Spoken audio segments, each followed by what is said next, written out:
En estos días, precisamente el Espíritu Santo puso algo muy fuerte en mi corazón. ¿Por qué lo puso así el Espíritu Santo? Los años que yo llevo en el Evangelio, aquí hay conmigo personas que llevan muchos años en el Evangelio, 35, 40 años.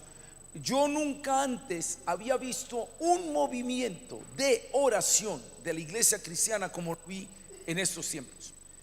Yo no sé, Pastor Diver, tú naciste en el Evangelio, ¿habías visto la iglesia orar tanto tiempo como en estos días que ha habido vigilias? Aquí hay algunos hermanos, yo no sé, a mí me parece que se movilizó la iglesia, vigilias de oración, ayunos de oración, cadenas de oración. Empezando por esto, la misión panamericana tiene más de 60 años. Solamente en ese tiempo de pandemia y en especial en estos tiempos de protestas es que la misión mensualmente ya está teniendo la cadena de oración. Entonces es un ejemplo, estamos orando como nunca antes, estamos orando, se están creando movimientos de oración como nunca antes. Pero mis hermanos, la voz de Dios fue tan fuerte a mi vida en un devocional que estaba haciendo, y el Señor me dice: dile a mi iglesia que yo no solo estoy esperando oración de ellos, que la oración tiene que ir acompañada con otra cosa.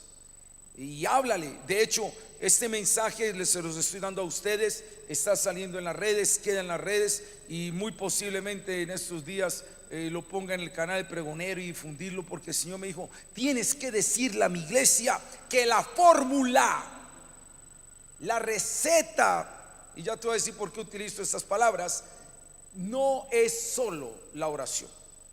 Y si quiere ponerle nombre a la enseñanza, a los que les gusta tomar nota, entonces póngale el nombre: presencia de Dios, fórmula y receta. Presencia de Dios, fórmula y receta. ¿Y por qué entonces quiero hablarle de esto? Hoy en día, como les dije, se está orando mucho porque el Señor haga algo en Colombia. Pero hay un dicho oriental que me ha gustado mucho: aprende a responder, no a reaccionar. Me temo que la oración que la iglesia está levantando hoy, más que un movimiento de oración, es solo una reacción a los acontecimientos que están pasando. Vino el COVID, nos encerraron y todo el mundo a orar, se llegó el fin del mundo y luego las protestas y no vamos a orar. Noten algo, bajan las marchas, nos empiezan a abrir y todo. ¿Sabe qué pasa? La oración empieza a bajar otra vez. Entonces es una oración reaccionaria, no es una reacción incisiva en el sentido de que es un proceso, sino solamente lo que venga oramos, y si se suaviza dejamos de orar. No, la oración tiene que ser diferente. La fórmula para los avivamientos son diferentes, y eso es lo que yo te quiero decir. Para quien es químico, no veo por aquí a nuestro hermano Arbey, él es químico, pero si usted es químico o estudia algo en este ramo, sabe que las fórmulas tienen que ser exactas. Usted no puede meterle un gramo más de algo, porque lo que podría ser bueno se convierte en una bomba. Así de sencillo. En la química o en la física o cualquier donde se apliquen fórmulas, la fórmula para que dé resultado tiene que ser exacta. ¿Por qué puse fórmula y receta? Porque como no todos manejamos fórmulas, entonces todas sí manejan recetas. Los frijoles, aunque son los mismos frijoles y el mismo plátano, no queda igual, porque la fórmula, la receta ya tiene el toque diferente. Usted puede poner 5 personas con los mismos ingredientes, pero a que hagan frijoles, pero la receta no le queda igual a todos, porque igual que la fórmula, la receta tiene que ser exactamente como debe ser. Con respecto a la presencia de Dios, con respecto al avivamiento de Dios, con respecto a la oración, hay una fórmula y receta que es exacta, no la podemos modificar. Y entonces ahí es donde entra lo que les quiero hablar. Abran por favor libro primero de Samuel o primero de Samuel. Note que no dije primera de Samuel, no es una epístola, es un libro. Entonces, por ser un libro, entonces digo libro primero de Samuel o primero de Samuel, capítulo 7, versículos 1 al 4. Primero de Samuel, capítulo 7, versículos 1 al 4. Voy a leer en la versión Reina Valera de 1960. Primero de Samuel, capítulo 7, versículos 1 al 4. Vinieron los de Kiriat Jearim y llevaron ¿qué? El arca de Jehová, y la pusieron en casa de Abinadab, situada en el collado, y santificaron a Eleazar su hijo para que guardase ¿qué? El arca. El protagonista de esta enseñanza va a ser el arca. Desde el día que llegó el arca a Kiriat Jearim, pasaron ¿cuántos días? Muchos días. ¿Cuántos? 20 años. Note esto, el arca, 20 años.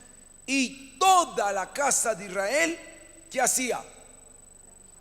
Lamentaba en pos de Jehová. Vive la escena. 20 años el arca de Jehová, Israel con respecto al arca de Jehová, lamentaba en pos de Jehová. Habló Samuel a toda la casa de Israel diciendo: si de todo vuestro corazón os volvéis a Jehová, quitad los dioses ajenos y Astarot de entre vosotros, y preparad vuestro corazón a Jehová, y solo a él servid, y os librará de la mano de los filisteos. Entonces los hijos de Israel quitaron a los Baales y Astarot y sirvieron solo a Jehová. Pilas con lo que te voy a decir. Para que entiendas muy bien lo que te voy a decir, debes entender un contexto. Ya lo hemos hablado otras veces, el peligro de la versiculización. No se quede con versículos cuando usted puede mirar un contexto. Y para yo entender lo que sucede aquí, tengo que irme a un contexto muy atrás. Casi estamos en el capítulo 7, casi que tenemos que irnos desde el capítulo 1. Porque el libro primero de Samuel me narra una historia, al menos los primeros 7 u 8 capítulos, cosas que pasaron con el arca. Y esa es la historia que yo le quiero contar. ¿Por qué? Porque dice el dicho por ahí: el que no conoce la historia está condenado ¿a qué? A repetirla. Entonces les voy a hablar de historia con respecto al arca, para que usted y yo no repitamos y para que entendamos lo que le quiero decir en 1 Samuel 7, 1 al 5, presencia de Dios, fórmula y receta. Entonces, esta es la historia. El arca estaba, ¿qué representa el arca para Israel? La presencia de Dios. El arca representa la presencia de Dios. Recuerden que nosotros como iglesia tenemos 7 pilares con la letra P. El principal es presencia de Dios. El segundo es palabra de Dios. El tercero es poder del Espíritu. El cuarto es pureza de corazón. El quinto, propósito de vida. El sexto, prosperidad, shalom. Y el séptimo, pastoreo personalizado. Todo lo que estamos haciendo como iglesia, laboratorio ministerio de parejas, grupos Gosén, todo está apuntando a una de esas cosas. Los ministerios todos estamos hablando de los siete ejes de la P. ¿Para qué? Para que todos hablemos un mismo idioma. Presencia de Dios. El arca representa la presencia de Dios. Y les voy a contar la historia en los primeros 6 capítulos para llegar al 7 y entender lo que les quiero decir. En los capítulos 1 al 4 pasaba algo con el arca. El arca estaba en el templo.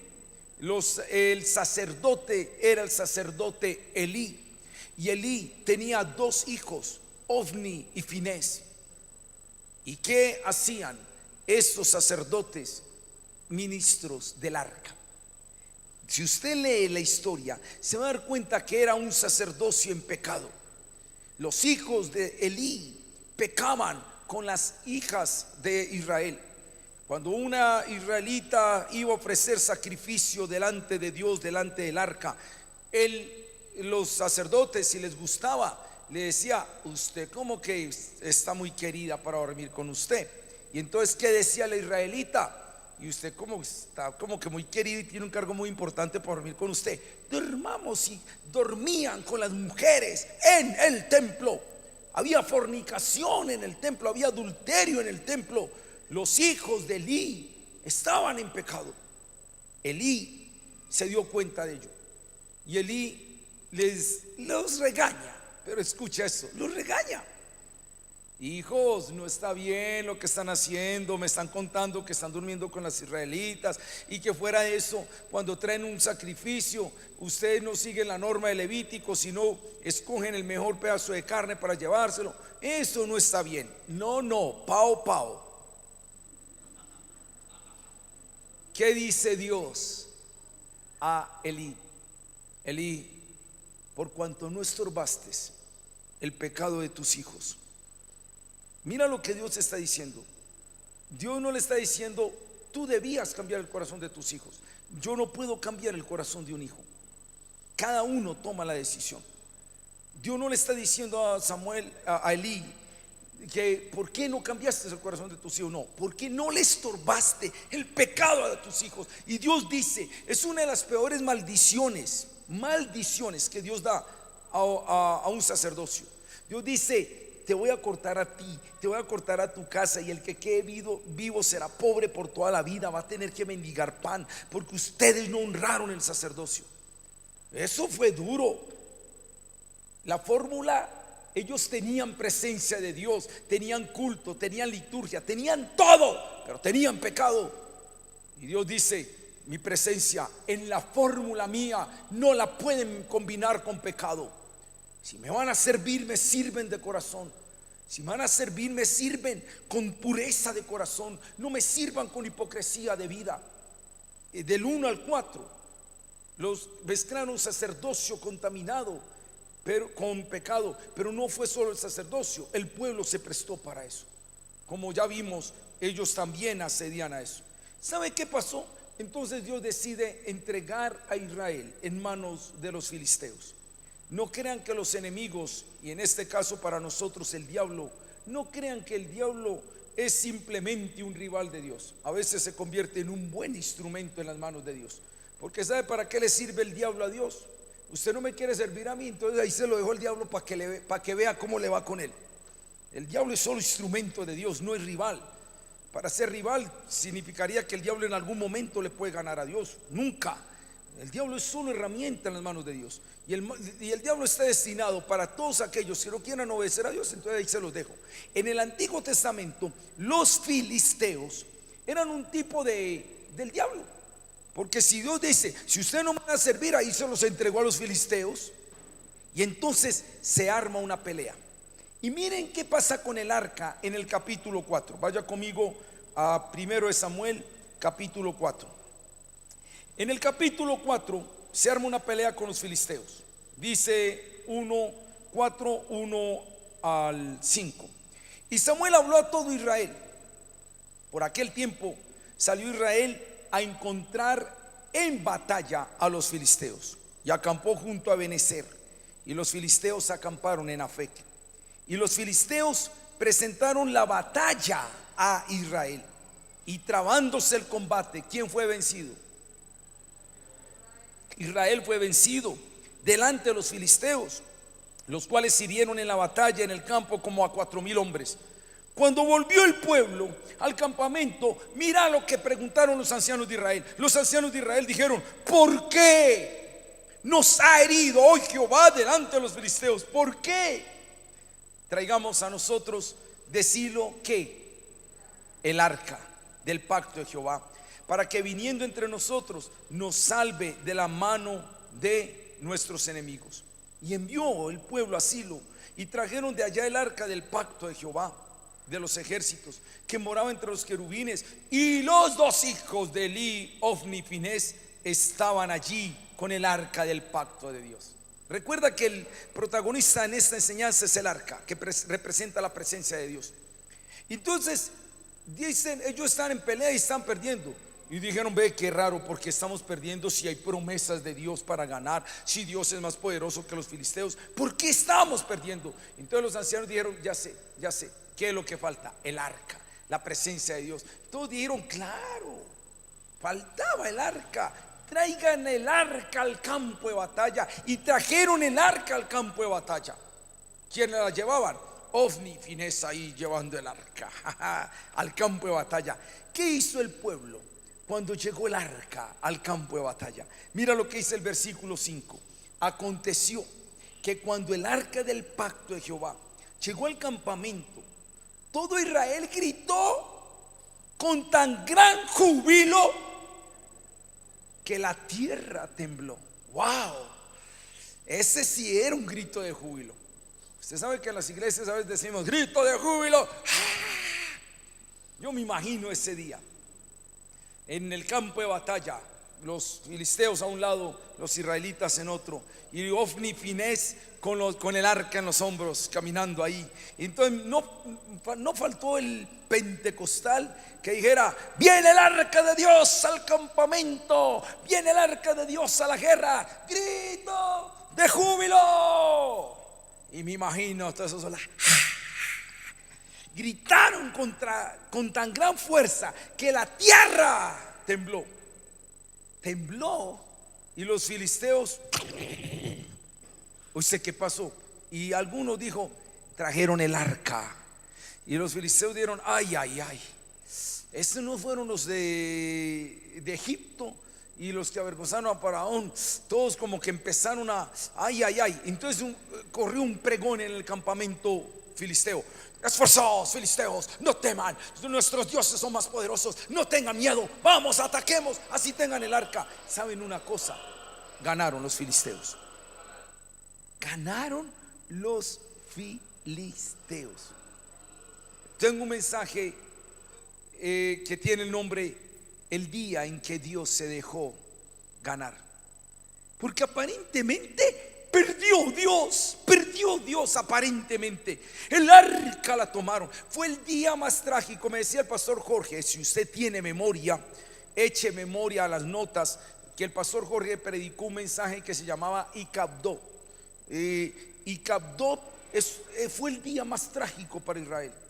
En ese solo día muere Elí, mueren los dos hijos, muere la nuera, toman el arca. O sea, fue lo peor que le pasó a Israel. Esto es como para que uno dijera: ¿y qué pasó aquí?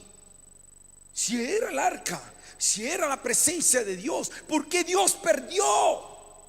Y viendo que gritamos con tanto júbilo, mi hermano, es que el júbilo no es lo que emociona a Dios. El grito de guerra no es lo que emociona a Dios. Lo que emociona a Dios es un corazón puro y limpio. Y ellos tenían pecado. Y Dios dice: por más arca que tengan, si están en pecado, no los respaldaré. Los muy conchudos, Ofni y Finés, llevando el arca, vamos a ver si con el arca ganamos. Y Dios dice: están en pecado, tú y tu papá y la casa de Israel. Dice que la palabra de Dios escaseaba en aquellos días. Había un pueblo, había un culto, había una adoración, pero no había palabra y había pecado. Dios dice: ¿cómo los voy a respaldar? Esa es la historia del arca en los primeros 4 capítulos del libro de Samuel. En una fórmula no correcta, porque están mezclando presencia de Dios, pero no lo están aplicando con la receta correcta. Porque había un sacerdocio en pecado, había un pueblo en pecado, la palabra de Dios escaseaba, pero ellos estaban confiados en que solo la presencia de Dios iba a ganar. No, mi hijo, por más que grite, si la fórmula no está completa, no le funciona. Capítulos 1 al 4, hubo solo bulla, pero era solo bulla, mas no impacto. Capítulo 5. En el capítulo 5 hay otra historia con el arca. El arca se la llevan los filisteos al templo del dios Dagón. Los filisteos dijeron: ganó nuestro Dios Dagón fue más fuerte que Jehová de los ejércitos. Porque en realidad esas peleas en ese entonces eran enfrentamientos de dioses. ¿Qué pueblo tenía un dios más fuerte que el otro? Y entonces dejan el arca en el templo de Dagón. Ahí le estoy contando la historia, por favor léala en su casa. ¿Qué pasó cuando el sacerdote de Dagón al otro día fue al templo? Conciencialmente vio el ídolo Dagón tirado ante el arca, postrado. Entonces no faltaría el que dijera: a veces metió algún gato grande y lo tumbó y cayó ahí frente al arca. Entonces lo volvieron a acomodar el ídolo Dagón. ¿Y qué pasó al otro día? Cuando volvieron, otra vez Dagón postrado ante el arca y con las manos mochadas. ¿Saben qué estaba haciendo Dios con los ídolos de los filisteos? Los estaba postrando ante él, así no hubiera nadie. Dios no necesitaba un gato que lo tumbara al ídolo Dagón. Dios estaba demostrando: es que yo soy Dios y no hay nadie más. Dios no necesita quien lo defienda, Él se defiende.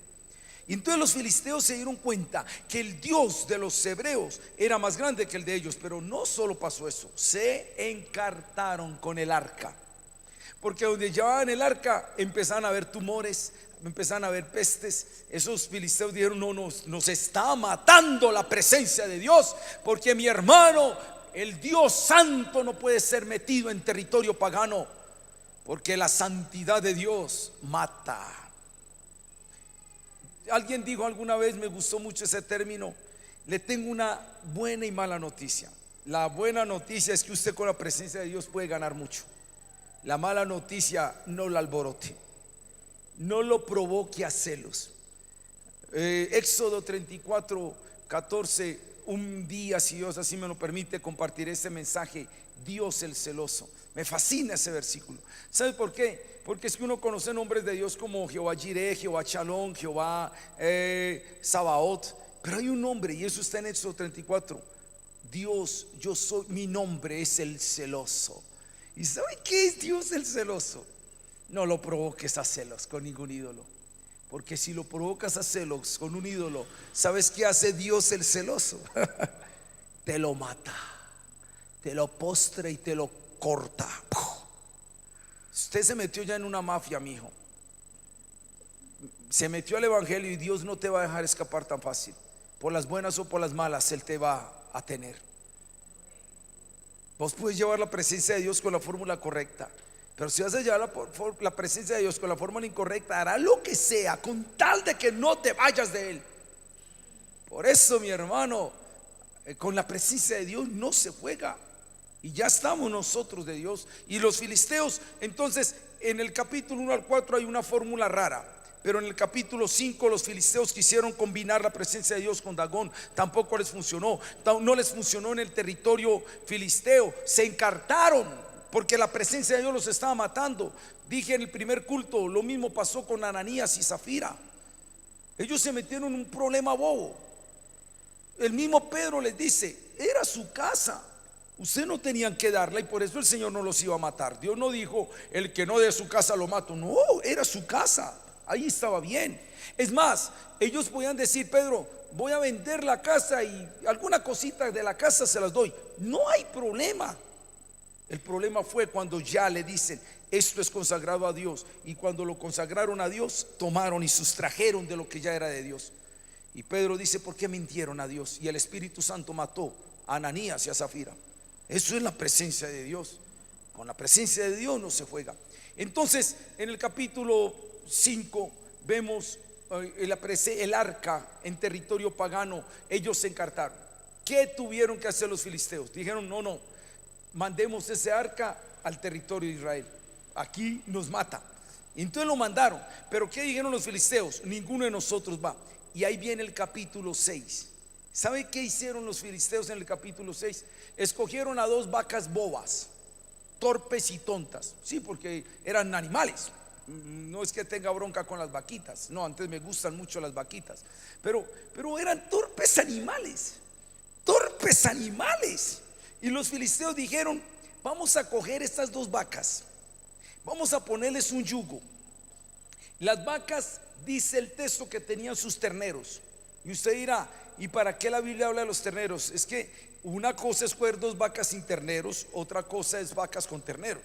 Estaban amamantando, eran en su instinto animal, tenían crías. Pero sabe, y el yugo nunca había estado sobre las vacas, y tenían que recorrer un viaje de más de 15 kilómetros. Escuchen esto. Y montaron el arca en las vacas. ¿Y qué dijeron los filisteos? No, si Dios es, estas vacas llegan allá 15 kilómetros sin salirse del camino. Y ellos se quedaron viendo. Las vacas les dieron y las vacas empezaron a caminar con el arca sin salirse a derecha ni a izquierda, y con las crías atrás: mamá, mamá. Y las vacas debían haber dicho: vámonos para allá. Ni las crías. Ahí hay otra enseñanza muy bonita, otro día se las doy. Solo estoy resumiendo esto. Las vacas no se salieron de ese camino por torpes que fueran. Isaías 35 dice: habrá camino de santidad a Jehová, y el que camine por aquel camino, por torpe que sea, no se saldrá de él, porque con la presencia de Dios está para ayudar al que sea. Hasta ayudó a esas dos vacas. Usted mira la fórmula. Del 1 al 4 había un sacerdocio y un pueblo en pecado. Gritaron con júbilo, la presencia de Dios no les funcionó. En el 5, la presencia de Dios en territorio pagano, pero allí los estaba matando. En el 6, la presencia de Dios montada en 2 torpes vacas y nunca se salieron del camino. Wow, vamos aprendiendo cosas. Pero en el 7, y ya vamos en más de la mitad de la predicación, no crean que usted dice, ay, apenas el pastor va a empezar en el 7. ¿Cuánto faltará? No, ya vamos en más de la mitad. Era importante darle este contexto para que entendiera el 7. Dice en el 7 que el arca la llevaron a territorio de Israel. Montaron un levita para que estuviera ministrando allí. Se le entregaron a los levitas. Y el arca estaba, entre comillas, estaba en buenas manos. Allí estaba el arca. Y dice que todo el pueblo de Israel durante 20 años lamentaba en pos de Jehová. Dígame sinónimos de la palabra lamentar en pos de Jehová. Yo le voy a poner algunos sinónimos. Hacían cadenas de ayuno y oración delante de Jehová. Oraban ante Jehová. Lloraban ante Jehová. Estaban algunas versiones de la Biblia de este texto. Yo busqué algunas versiones. Escuchen lo que dicen algunas versiones. Por ejemplo, la versión Biblia, la palabra dice: y todo Israel añoraba a Jehová. Dios habla hoy, dice: y todo Israel buscaba con ansia a Jehová. La Biblia textual dice: suspiraba por Yahvé. La Biblia Reina Valera contemporánea dice: gemían arrepentidos delante del Señor. La Biblia Jerusalén dice: suspiraba por Yahvé. Y la Vulgata latina dice: toda la casa de Israel gozó de paz siguiendo al Señor. Y también, perdón, es la Vulgata, sí, de Torres Amat. Y la Septuaginta dice: y miró toda la casa de Israel tras el Señor. Bueno, en términos generales, 20 años Israel clamando al Señor: Dios, por favor, mira cómo están los tiempos, mira cómo pasan las cosas. 20 años lamentando en pos de Jehová, pero no pasaban cosas mayores. Y uno se preguntaba: ¿qué pasa? Ya sabemos lo que pasó del 1 al 4, ya sabemos lo que pasó en el 5 y ya sabemos lo que pasó en el 6. Ahora ya van en el 7, 20 años lamentando en pos de Jehová y no vemos cambios. ¿Qué pasa? Y el profeta dice: es que la fórmula tiene que hacerse completa. La receta es completa. No basta con lamentar en pos de Jehová. No basta solo con orar y hacer vigilias de oración y ayunos de oración y cadenas de oración y vigilias de oración. Esa no es la fórmula que dejó Dios para sanar la tierra.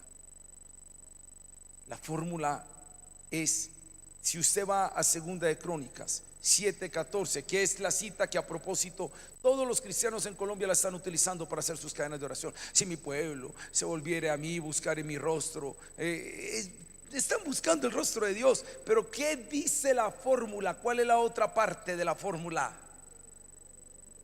Si se volvieren de sus malos caminos, si se arrepintieren.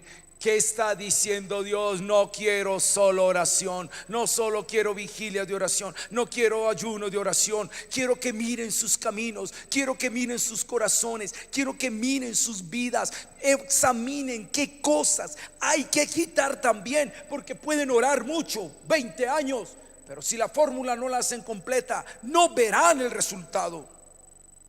¿Sabe qué les dijo Samuel? Vuelva y lea conmigo el libro de Samuel, capítulo 7, versículo 3. Mira lo que dice el profeta Samuel. Habló Samuel a toda la casa de Israel diciendo: si de todo vuestro corazón os volvéis a Jehová, quitad los dioses ajenos y Astarot entre vosotros, y preparad vuestro corazón a Jehová, y solo a él servid, y os librará de la mano de los filisteos. ¿Qué hicieron los hijos de Israel? Ya no hicieron el grito de júbilo del capítulo 4.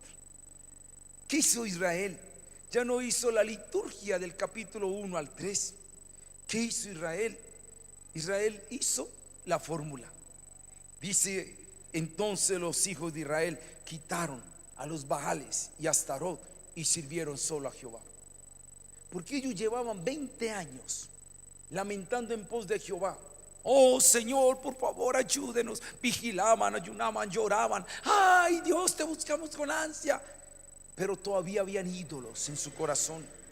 Todavía tenían Astarot y Baales en su corazón, y la fórmula por eso no les funcionaba. Y llevaban 20 años y la fórmula no funcionaba. La receta no sabía lo que debía saber. Y el profeta dice: es que no es solo orar. En la predicación Noé, pregonero de justicia, para los que estuvieron, o si no, la pueden buscar en el canal de la iglesia o en el canal de pregonero, ahí está. Recuerden la nueva palabra que estoy enseñando: la oración. No es solo orar, sino que cosas van acompañadas a la oración, y por eso es la oración.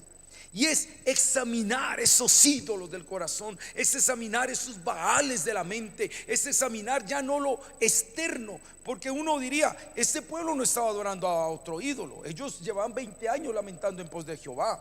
Externamente uno los veía, hablando de la iglesia hoy, externamente uno los veía que iban al culto, ofrendaban, diezmaban, cargaban su Biblia en la mano, se sabían versículos de memoria. Externamente todo parecía bien. Pero es que Dios no mira solo la apariencia, Dios mira el corazón. Y Dios dice: hay algo más que hay que cambiar. La fórmula completa es también el corazón. Quiten esas cosas del corazón que pueden estar haciendo daño e impedimento para que la tierra sea sanada, para que el avivamiento se dé.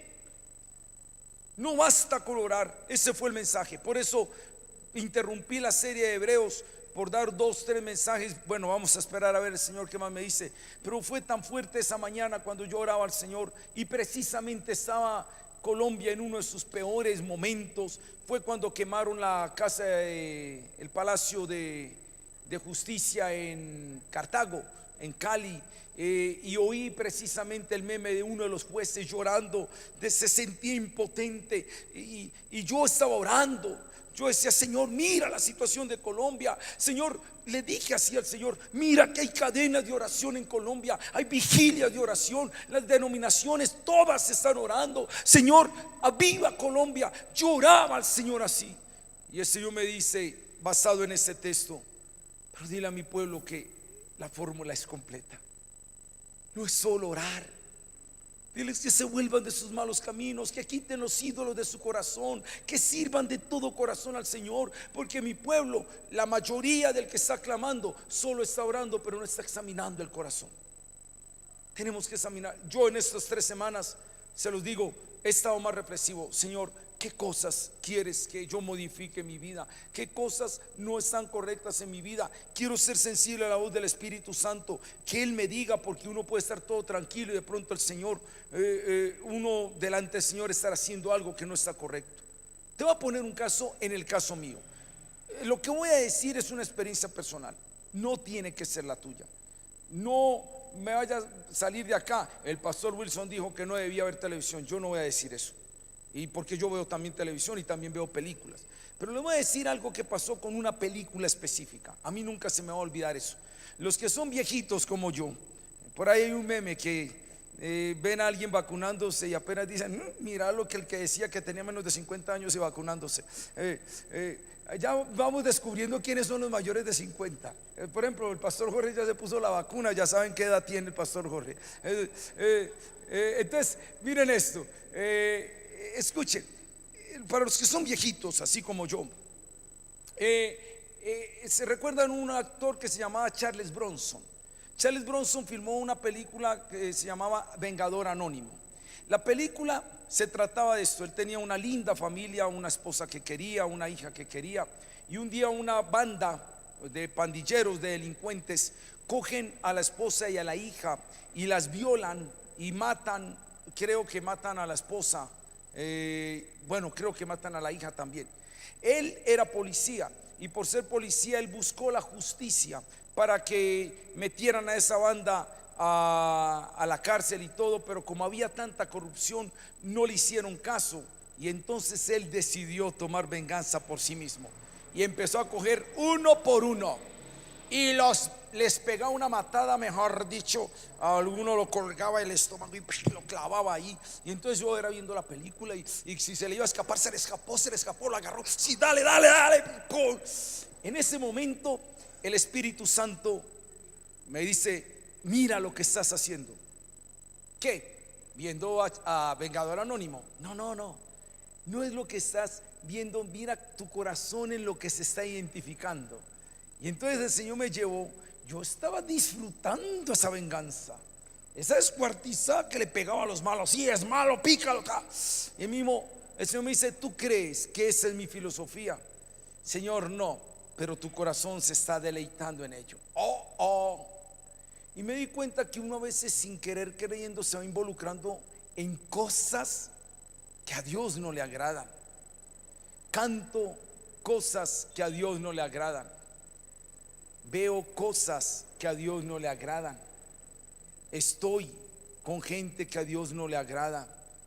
Y de pronto, sin darme cuenta, sigo allí y soy cristiano, clamo a Jehová, lamento en pos de Jehová y las cosas no funcionan. Y yo digo: ¿por qué? Y Dios tiene que decir: es que pilas, que no estás aplicando la fórmula correcta, porque estás lamentando en pos de Jehová, pero no te has vuelto de tus malos caminos. Examina. ¿Qué veo? ¿Qué oigo? ¿Qué hay en mí? ¿Qué pensamientos cruzan en mi vida? Hay hermanos que dicen amar a Dios, pero tienen un odio hacia un hermano en el corazón. Y Dios dice: ¿cómo puedes decir que me amas si no eres capaz de amar a tu hermano que ves? Yo estoy hablando de cosas reales. Lo que el Señor me está diciendo es: no basta con hacer cadenas de oración, no basta con hacer vigilias de oración, no basta con hacer ayunos de oración. Hagámoslo, y es importante, pero la fórmula para la sanidad de la tierra y el avivamiento de la tierra es si se volvieren de sus malos caminos, si se arrepintieren y dejaren de hacer las cosas malas. Orar sí, clamar sí, buscar el rostro de Dios sí, pero examinar esas otras cosas. Cada uno examinarse en cosas que el Señor solo Él nos dirá. Yo no puedo imponer normas. Yo no puedo decir eso es bueno o malo. No, el Espíritu Santo le va a guiar a usted en esa convicción. Pero recuerde los 7 ejes sobre los que queremos construir la iglesia Pedregal, y por qué no ayudar a las otras iglesias. El 1 es la presencia de Dios, el 2 es la palabra de Dios, el 3 es el poder del Espíritu Santo, el 4 la pureza de corazón, el 5 propósito de vida, el 6 es la prosperidad shalom, una prosperidad integral, y el 7 un pastoreo personalizado. Si hay algo que queremos, si nosotros vamos a hacer una iglesia de la presencia de Dios, tenemos que aplicar la fórmula correcta. Y la fórmula correcta no es solo la presencia, es: Señor, examina nuestro corazón. Termino con esto. David, un hombre que fue llamado un hombre conforme al corazón de Dios. Usted conoce la palabra que dice que David fue un hombre conforme al corazón de Dios. Y David hace una oración tan linda que debiera ser nuestra oración. Salmo 139 versículo 23. Con esa cita termino. Salmo 139 versículo 23. Examíname, oh Dios, y conoce mi corazón. Pruébame y conoce mis pensamientos, y ve si hay en mí camino de perversidad. ¿Qué es lo que está diciendo David? David está diciendo una cosa: en lo que yo sé, en lo que a mí me parece, en mi punto de vista, estoy bien. Hasta donde yo me pongo a mirar, parece que todo está normal, pero yo no tengo el criterio correcto. Yo quiero depender más allá, y ya te pido a ti: examíname, Dios, conoce mi corazón, Señor, y prueba mis pensamientos. Es decir, no quiero mirarme desde la perspectiva mía, sino de lo que tú me dices. Y para eso hay que tener una comunión y un discernimiento con el Espíritu Santo. Mis hermanos, yo estoy seguro que estamos a la puerta de un avivamiento, así como estamos viendo el mundo como nunca antes lo habíamos visto, como nunca antes. La Biblia dice: tinieblas cubrirán la tierra, mas sobre ti amanecerá Jehová, y sobre ti será vista su gloria. Así como hay una maldad como nunca antes, yo estoy seguro que estamos a las puertas de un avivamiento como nunca antes. Pero el avivamiento no viene solo con la oración. Si usted quiere terminar la historia de Samuel, se va a dar cuenta que en ese día el Señor tronó desde los cielos. Ya no era el grito de júbilo de la tierra, ya era el trueno desde los cielos. ¡Wow! Dios tronó y en un día Dios hizo lo que no había pasado en 20 años. En un día, en un solo día, Dios venció a los filisteos. En un solo día Dios los avergonzó. Dios tronó desde los cielos. En un solo día Dios podrá hacer contigo lo que no había sucedido en 20 años de lamento. Si nos volvemos a Dios de todo corazón, si dejamos esas cosas equivocadas, si quitamos esos ídolos, si dejamos que el Espíritu Santo nos examine, en un día verás lo que no podías haber visto en 20 años de lamento en pos de Jehová. Esa es la fórmula y la receta correcta con la presencia de Dios. Pongámonos de pie y vamos a orar al Señor. Amén.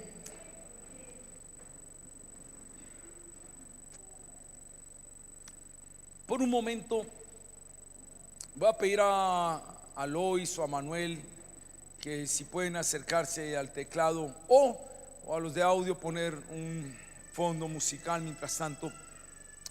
Por un momento, solo unos minutos, yo quiero que le digas al Señor: Dios, gracias por haberme salvado, gracias por darme tu palabra, pero yo quiero, Dios, que examines mi corazón.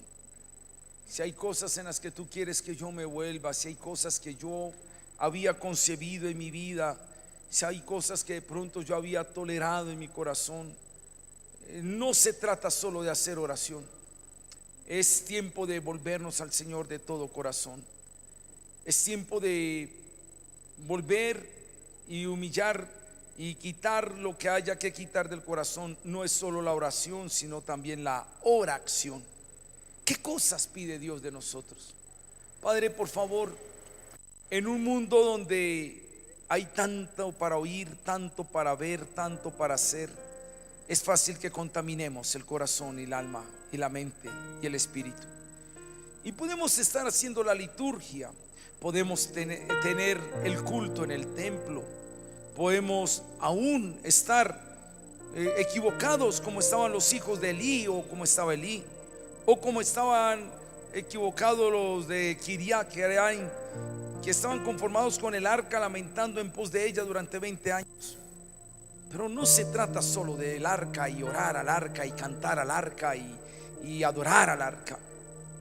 La fórmula completa es examinar el corazón, volvernos de nuestros malos caminos, quitar los ídolos del corazón, porque es que los ídolos más peligrosos no son los de carne y yeso. Esos fácilmente se detectan como Dagón, pero hay otros ídolos que se llevan en el corazón. A veces nuestro servicio a ti está dividido porque tenemos el corazón dividido en otras cosas. Señor, ayúdanos para que en estos tiempos se levante un pueblo verdaderamente, Señor, íntegro delante de ti. Que no sea solo la liturgia externa y no sea solo la forma externa, sino que podamos aún decir como dijo David: examíname, oh Dios, y ve si hay en mí camino de perversidad. Pruébame, Señor, oh Dios, examínanos, Dios. Si hay cosas que no están correctas, si hay cosas con las que estamos contaminando el alma o el espíritu, Señor, oh Dios, no que no lo diga un pastor, no que no lo diga un profeta, no que no lo diga, Señor, oh Dios de los cielos, una mamá, un papá. No, que sea una comunión con el Espíritu Santo, de tal forma que podamos ser sensibles. Y en un día tú puedes hacer lo que en 20 años no se ha hecho. 20 años de ayuno y oración no serán tan efectivos como un día de arrepentimiento, como un día de volvernos a ti. Y la presencia tuya tiene ese agridulce. Cuando se combina tu presencia con el pecado, con la hipocresía, la presencia trae juicio.